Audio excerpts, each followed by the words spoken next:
மனைவியை பிரிஞ்சு வந்தாலும் இதெல்லாம் ஒரு மனைவி நினைப்புலதான் இருக்காராம். ஆமா, எந்திரிச்சோனையுமே மனைவியை புறாவை தான் எடுத்து கட்டிக்கிட்டு அதுக்கு மேலதான் சட்டை போட்டுக்கிட்டு வர்றாராம்.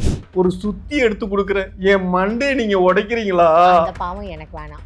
ஏன்? சரியா, நீங்களே போங்க. அறிவு இல்லையே, எனக்கு அறிவு இல்லையே. விஜய் கிட்ட இருக்கிற அறிவுல கொஞ்சமாவது. உலக நாயகன் அப்படின்னு சொல்லக்கூடாது, ஒன்னும் தெரியாத நாயகன் விஜய். எல்லாருமே கண்ணகி தாங்க. ஆனா கண்ணகியோட பக்கத்து வீட்டுல சிலம்பரசர் இருந்தான்னா என்ன, கண்ணகி என்ன நிலைமை ஆயிருக்கும்? என்னோட கேள்வி வந்து, இப்ப உங்களோட எக்ஸ் கட்சி தலைவர் நேத்தி வந்து நான் பேசலாமா, எனக்கு நீங்க எல்லாம் நான் கொஞ்சம் ஒரு 5 நிமிஷம் நான் பேசுறதை கேளுங்க அப்படின்னு சொல்லிட்டு அவ்வளவு ரெக்வெஸ்ட் பண்ணி அவ்வளவு அம்பலா வந்து அவர் கேட்டது பாத்தீங்களா? கொஞ்சம் அமைதியா நான் பேசுறத கொஞ்சம் கேளுங்க ப்ளீஸ். ஒரு 5 மினிட்ஸ் தான்.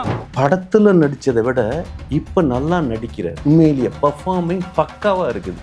இப்பதான் வந்து அந்த ஃபேஸ் ரியாக்ஷன்ஸ்ல க்ளோஸ் அப்ல எல்லாம் பாருங்களேன், வெரி பிகினிங்ல இருந்து இப்ப நல்லா தேர்ந்த நடிகர் ஆயிட்டாரு. அவருக்கு திடீர்னு பாத்தீங்களா, இப்ப இந்த தொகுதிக்கு டி நகருக்கு வர்றதுக்கு முன்னால அவருக்கு வந்து அதீத பாதுகாப்பு கொடுக்குறாங்க.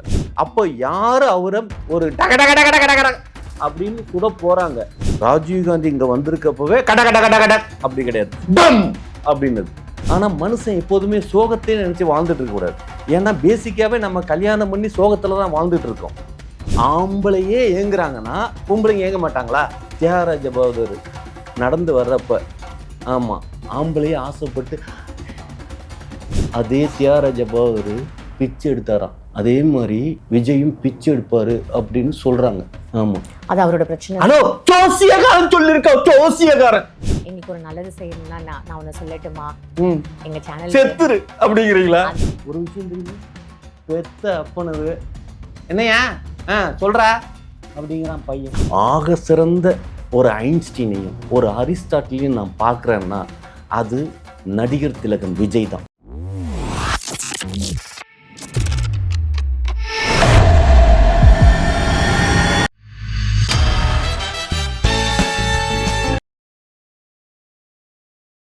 பிபிடி சினிமா நேயர்கள் அனைவருக்கும் வணக்கம். இன்னைக்கு நம்மளோட NNK அவர்கள் தான் நினைஞ்சிருக்காரு. நிகழ்ச்சிக்கு போகலாம். சார் வணக்கம். சார் வணக்கம். அமர்தவல்லி மேடம். Thank you sir. நல்லா இருக்கீங்களா? சாப்பிட்டீங்களா?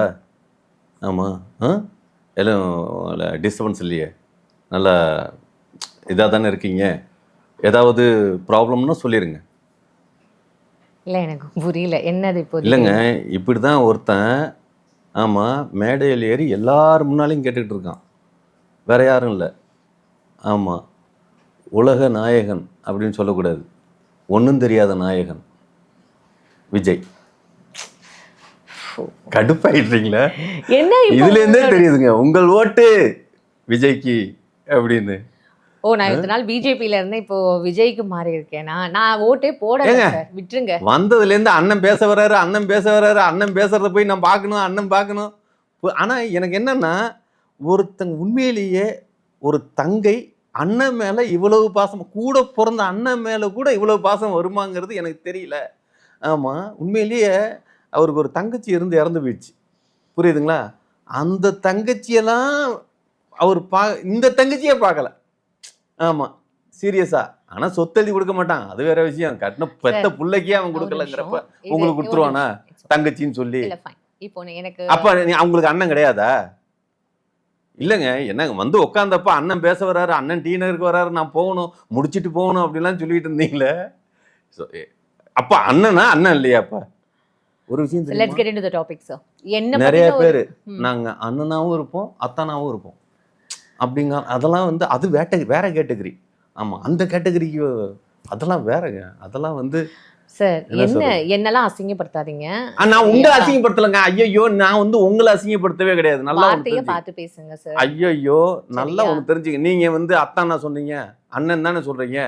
அந்த பொண்ணுங்க எல்லாம் பாத்தீங்கல்ல, முதல்ல எந்த பொண்ணுங்களை பத்தியும் பேசுறதுக்கு பொண்ணுங்கன்னே பேசாதீங்க. ஐயோ, நான் வந்து எந்த பொண்ணுமே நான் எல்லாருமே கண்ணகி தாங்க. ஆனா கண்ணகியோட பக்கத்து வீட்டுல சிலம்பரசர் இருந்தான்னா என்ன, கண்ணகி என்ன நிலைமை ஆயிருக்கும்?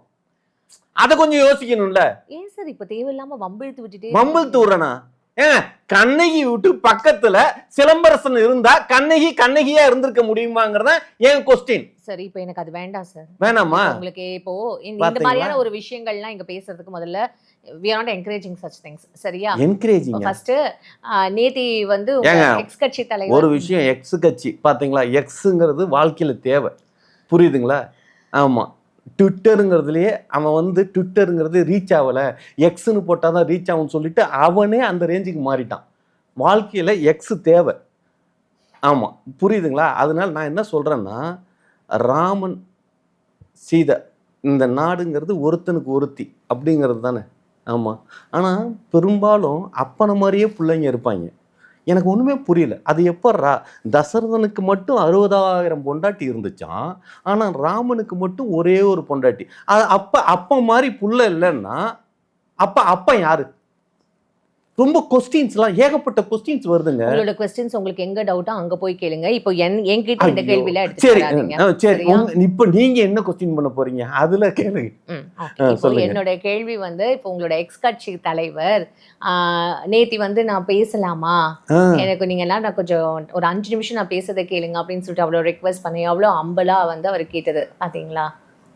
ஆமாம், அம்பலா தான் கேட்டார். பரவாயில்லையா? அவர் உண்மையிலேயே சொல்கிறேன், படத்தில் நடித்ததை விட இப்போ நல்லா நடிக்கிறார். உண்மையிலேயே பர்ஃபார்மிங் பக்காவாக இருக்குது. இப்போ தான் வந்து அந்த ஃபேஸ் ரியாக்ஷன்ஸில் க்ளோஸ்அப்லாம் பாருங்களேன், வெரி பிகினிங்லேருந்து இப்போ நல்லா தேர்ந்த நடிகர் ஆகிட்டார். சீரியஸாக ஒரு எடப்பாடியெல்லாம் இப்போ பிச்சை வாங்கணும் அவருக்கு. திடீர்னு பார்த்தீங்களா, இப்போ இந்த தொகுதிக்கு டி நகருக்கு வர்றதுக்கு முன்னால் அவருக்கு வந்து அதீத பாதுகாப்பு கொடுக்குறாங்க. எதுக்காக தெரியுமா? எதுக்கு? எதிர்கட்சிகள் சதி செஞ்சு அனுதாப ஓட்டை வாங்கிறதுக்கு வாய்ப்பு இருக்குது. எதிர்கட்சின்னா டிஎம்கே கிடையாது, எதிரி கட்சி. அது புரியுதுங்களா? நாங்கள் வந்து எதிர்கட்சின்னா அந்த உள்ளாரே இருக்கிறது. அதாவது ஒரு மனிதனுக்கு நல்லா ஒன்று தெரிஞ்சு, கொலை மிரட்டல் செத்துருவாங்கிற இடம் ஜாஸ்தியாக இருக்கிறப்ப தான் பாதுகாப்பு அதிகப்படுத்துவாங்க. அப்போ யார் மூலியமாக அவருக்கு இவ்வளோ பாதுகாப்பு வரப்போகுதுங்கிறத விட எதுக்காக பாதுகாப்பு கொடுக்குறாங்க, அப்போ யார் அவரை ஒரு டக அப்படின்னு சுட போகிறாங்க. ஏன்னா உங்களுக்கு ஒன்றும் தெரியாது இல்லை. ஆமாம், பிரதமர் ராஜீவ்காந்தி இங்கே வந்திருக்கப்பவே கட அப்படி கிடையாது, டம் அப்படின்னது. புரியுதுங்களா? அது மாதிரி இல்லைங்க. ஏங்க கடன்னா மிஷின்களில் சுடுறது, புரியுதுங்களா? டம் அப்படின்னா பாம்பு அடிக்கிறது. உங்களுக்கு ராஜீவ்காந்தி வந்து கடையா டம். ஏங்க சிரிக்கிறீங்க? இதெல்லாம் ஒரு விஷயங்க, இதெல்லாம் சோகமான விஷயங்கள், புரியுதுங்களா? இன்னைக்கு நீங்க ஸ்ரீபெரும்பூர் போய் பார்த்தீங்கன்னா அது வந்து நம்ம மனசை கவர ஒரு சோகம் இருக்கும். ஆனா மனுஷன் எப்போதுமே சோகத்தையே நினைச்சு வாழ்ந்துட்டு இருக்க கூடாது. ஏன்னா பேசிக்காவே நம்ம கல்யாணம் பண்ணி சோகத்துல தான் வாழ்ந்துட்டு இருக்கோம், புரியுதுங்களா? அந்த சோகத்தை விட இந்த சோகத்துல எல்லாம் பங்கேற்க கூடாது. இதெல்லாம் சந்தோஷமா நினைக்கணும், புரியுதுங்களா? திடீர்னு விஜய்க்கு டி நகர் ஏரியாக்குள்ளார அவ்வளவு பாதுகாப்பு கொடுத்துருக்காங்கன்னா, டி நகருங்கிறது ஆல்ரெடியே ஜனத்தொகை அதிகமா இருக்கிற இது, புரியுதுங்களா? சாமான் வாங்க வர்றவன் அப்படிங்கிறத விட வாங்க வர்றவனோட கூட வர்றவன் தான் அதிகமா இருப்பான். வாங்குறவன வேடிக்கை பார்க்குறவங்க ஜாஸ்தியா இருப்பாங்க. அதைத்தான் நான் வேற மாதிரி சொல்லிட்டேன், பார்த்தீங்களா? ஆனா உங்களுக்கு இருக்கிற தெளிவு பார்த்தீங்களா? நான் தெளிய வைக்காத முடியாத விஷயத்தையும் நீங்க தெளிவா சொல்லி புரிய வைக்க. நானுமே வேடிக்கை பார்க்க போயிருக்கேன். வாங்குறவங்கள வேடிக்கை பார்க்க போனீங்களா? அங்க காஃபி ஷாப்லாம் இருக்கும்ல, அங்க நானும் என் ஃப்ரெண்ட்ஸும் யார் யார் வாங்குறாங்க என்ன வாங்குறாங்கன்னு வேடிக்கை பார்ப்போம். அதை சொல்றேன். பார்த்தீங்களா? இந்த தமிழ் சமூகம் வேடிக்கை பார்க்குற சமூகமாகவே இருக்குது. ஆமாம், அது மாதிரி சீரியஸாக படத்தில் பார்த்த விஜயை நேரில் ஒரு தடவை பார்க்க மாட்டோமா, படத்தில் பார்த்த தியாகராஜ பாகவதரை நேரில் ஒரு தடவை பார்க்க மாட்டோமா அப்படின்னு ஏங்குறதுன்னு ஒன்று இருக்கு இல்லையா? ஆம்பளையே ஏங்குறாங்கன்னா பொம்பளைங்க ஏங்க மாட்டாங்களா? புரியுதுங்களா?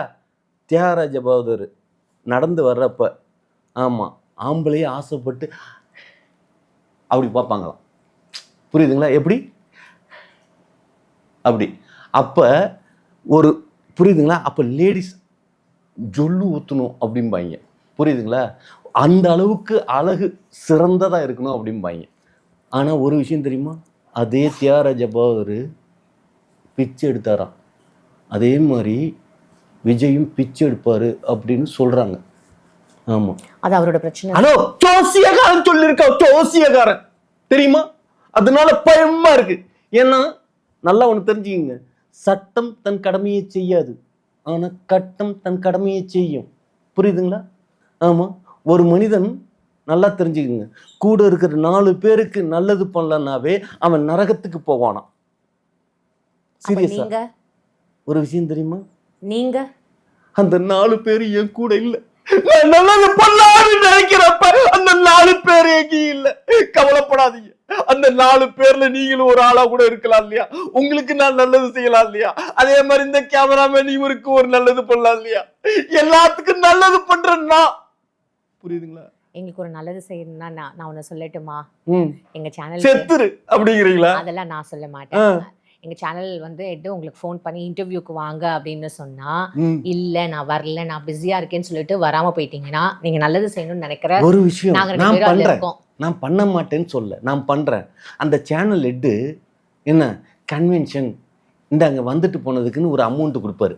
அதை நீங்க கூகுள் பேல அப்படின்னு போட்டீங்கன்னா, சீரியஸா சொல்றேன், கையெடுத்து கும்பிட்டு நான் வராம இருப்பேன். ஒரு விஷயம் நல்லா ஒன்று தெரிஞ்சுக்கிங்க. ஆமாம், எல்லாரும் போய் இந்த நான் இருக்கிற நிலைமை எப்படி தெரியுமா? தெருவாக போய் அம்மா தாயே சாப்பிட்றதுக்கு வழியில் பிச்சை போடுங்க அப்படின்னு நிலமையில நான் இருந்துகிட்டு இருக்கிறேன். ஆனால் அப்படி போய் கேட்காம இப்படி பேசிக்கிட்டு காசு வாங்குறேன். இதுதான் என்னோட உண்மை நிலை. புரியுதுங்களா? இந்த சூழ்நிலையில் 4 பேர் என் கூட இருப்பாங்களா? நானே என் கூட இல்லையே, அப்புறம் எப்படி என் கூட 4 பேர் இருப்பாங்க? கன்ஃபியூஸாக இருக்குல்ல? ஒரு விஷயம், நானும் எலெக்ஷனில் 29ல் நிற்பேன். ஆமாம், இப்போ எப்படி எது டிவிகேக்கு எதிரணி யாரு? டிஎம்கே அப்படின்னு அது மாதிரி சொல்கிறாரு இல்லையா? அதானே அந்த ஆள் அதான் சொல்கிறான். ஆமாம், இதில் என்ன தெரியுமா ஹைலைட்டு? எம்ஜிஆர் அவரோட கட்சிக்கு நம்ம கட்சிக்காரன்னு காட்டுறதுக்கு டாட்டூ போட்டார். டாட்டூன்னா என்னன்னு தெரியுமா? பச்சை குத்தர். பாத்தீங்களா, பச்சேன்னு ட்ரெஸ்ஸை போட்டதுனால தான் உங்களுக்கு பச்சை குத்தர் நாம வந்திருக்கு. ஆமா, நீங்க பச்சை குத்திருக்கீங்களா? எனக்கு அதெல்லாம் பழக்கம் இல்லை. பழக்கம் இல்லையா? ஐயோ, நீங்க பண்பாடு இல்லாம இருக்கிறீங்க, கலாச்சாரம் இல்லாம இருக்கிறீங்க, தமிழ் சீரழிவு ஏற்படுத்துறீங்க. பச்சை குத்தினாதான் எனக்கு பண்பாடு கலாச்சாரம் அப்படிதானே சொல்றாங்க. ஆமா, அந்த பண்பாடு கலாச்சாரம்லாம் பச்சை குத்துறதுல இருக்குதான். ஆமா, எல்லாருமே டிவிக்கேன்னு போட்டிருக்காங்க. ஒருத்தவங்க கேரக்டர் பிஹேவியர் எப்படி மற்றவங்களுக்கு ரெஸ்பெக்ட் கொடுக்கறதுல கலாச்சாரம் பண்பாடு இல்லை. அதெல்லாம் இருக்கக்கூடாதுங்க. அதெல்லாம் அப்ப பழசு. புரியுதுங்களா? இப்ப எல்லாம் ஐடில போனீங்கன்னா அப்ப எல்லாம் வந்து ஐயா அண்ணா அப்படின்னு சொல்லுவாங்க. இப்ப எல்லாம் நீங்க ஐடில போனீங்கன்னா அமிர்தவல்லியே எப்படி இருக்க? ஒரு விஷயம் தெரியுமா? பெத்த அப்பனவே என்னையா சொல்றா அப்படிங்கிறான் பையன். சார் நான் உங்ககிட்ட சொல்லிட்டேன், நானும் கார்பரேட் கல்ச்சர்ல நான் ஒரு பொசிஷன்ல இருந்துட்டு தான் வந்திருக்கேன். நீங்க சொல்ற எந்த ஒரு விஷயமும் இல்ல, சும்மா பேர் சொல்லி கூப்பிட மாட்டாங்க. பேர் சொல்லி தான் கூப்பிடுவோம் சார். பேர் சொல்லி கூப்பிடுறது தான் கலாச்சாரம். பேர் சொல்லி கூப்பிடுறதுன்றது எவ்வளவு பெரிய வயசு இருந்தாலும் அவங்கள பேர் சொல்லி கூப்பிடுறது அவங்களோட ஒரு கல்ச்சர். அதான் கல்ச்சர். அந்த கல்ச்சர் யாரால ஏற்படுத்தப்பட்டது? அதான் கல்ச்சரலா ஆக்கிருக்கீங்க. அது தமிழ்நாடு கல்ச்சர் கிடையாதுல்ல சார். ஒரு நிமிஷம் சார், அது கார்ப்பரேட் கல்ச்சர். அது நீங்க தமிழ்நாடு கல்ச்சர். அந்த கார்ப்பரேட் கல்ச்சரை கொண்டு வந்து தமிழ்நாட்டுக்குள்ளார புகுத்தி தமிழன அந்த மாதிரி சீர்கேடு. நான் உங்களை என்ன இப்போ உங்க பேர் சொல்லியா கூப்பிட்டு இருக்கேன்? சார் சார் தான் சொல்லிட்டு இருக்கேன். இங்க வர இன்டர்வியூ கிடைக்கிற அத்தனை பேரையும் சார் தான். ஏங்க, நான் உங்க சொல்லங்க. ஆமா, நான் உடனே உங்க ஒருத்தர் சொல்லிட்டு இருக்கேனா? உங்க ஒருத்தர் நீங்க சரி அப்படின்னா எல்லாரும் சரியா இருக்காங்க. எத்தனை கமிட்டி பேரை சொல்லி கூப்பிட்டு கிடக்குது. ஆமா, பெத்த அப்பனையே வாடா போடான்னு பேசிட்டு இருக்காங்க. அடிச்ச போதைக்கு நீங்க உங்களை பத்தி பேசிட்டு இருக்க, நம்மளை பத்தி பேசிட்டு இருக்கேங்கிற கதையில சொல்றீங்க. ஐயா, ஒரு புரிதல் வேணாமா? ஒரு விஷயம் என்ன பேசிட்டு இருந்தோம் பாத்தீங்களா? ஆமா, இந்த கலாச்சார சீரழிவை பத்தி பேசிட்டு இருக்கோம். ஆமா, ஆனா ஒரு விஷயம் நல்லா தெரிஞ்சுக்கங்க, விஜய் கலாச்சார சீரழிவின் தந்தை, கலாச்சார மேம்பாட்டின் தந்தை. ஆமாம், ஒரு விஷயம் தெரியுமா? எனக்கு தெரிஞ்சு இந்த 2026ஆம் நூற்றாண்டில் சீரியஸாக சொல்கிறேன், ஆக சிறந்த ஒரு ஐன்ஸ்டீனையும் ஒரு அரிஸ்டாட்டிலையும் நான் பார்க்குறேன்னா அது நடிகர் திலகம் விஜய் தான். சீரியஸாக அவ்வளவு அறிவாக பேசுகிறாரு. அவர் சுற்றி இருக்கிற அத்தனை மக்களும் அவ்வளோ அறிவார்ந்த சமூக மக்களாக இருக்காங்க. என் தமிழ் சமூகம் வந்து இந்த அளவுக்கு மேம்பட்ட ஒரு அறிவு திறனாக இருக்காங்களே அப்படின்னு பார்க்குறப்ப எனக்கு வெக்கமா இருக்கு. நமக்கு இந்த மாதிரி அறிவு இல்லையே அப்படின்னு இந்த மெட்டிய உடைச்சு அப்படியே மூளையை எடுத்து உட்கார்ந்து போலத்தான் தெரியுது. என்ன பண்றது? ஆமா, வேற வழி இல்லாம முடிஞ்சுதா ஒரு சுத்தி எடுத்து கொடுக்குறேன். என் மண்டே நீங்க உடைக்கிறீங்களா? அந்த பாவம் எனக்கு வேணாம். ஏன்? சரியா, நீங்களே போங்க. அறிவு இல்லையே, எனக்கு அறிவு இல்லையே.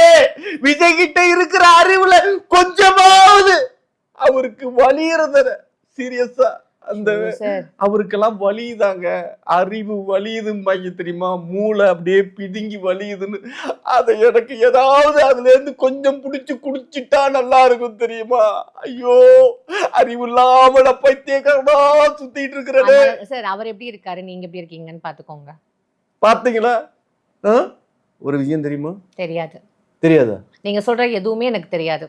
ஹலோ, அவரு சீரியஸா மனைவியை பிரிஞ்சு வந்தாலும் இதெல்லாம் ஒரு மனைவி நினைப்புலதான் இருக்காராம். ஆமா, எந்திரிச்சோனையுமே மனைவியை புறாவை தான் எடுத்து கட்டிக்கிட்டு அதுக்கு மேலதான் சட்டை போட்டுக்கிட்டு வர்றாராம். இதெல்லாம் தெரியாதா? மனைவியை அந்த அளவுக்கு விஜய் விரும்புறாரு. ஆமா, மனைவிகளோட உள்ளாடையை தான் அவர் போட்டுக்கிறாராம். அது மேல ஐயோ உண்மையா சொல்ற, இந்த உண்மையை எவ்வளவு சொல்லுவாரா? நான் சொல்றேன், இந்த உண்மையை எவ்வளவு சொல்லுவா? கத்தாதீங்க.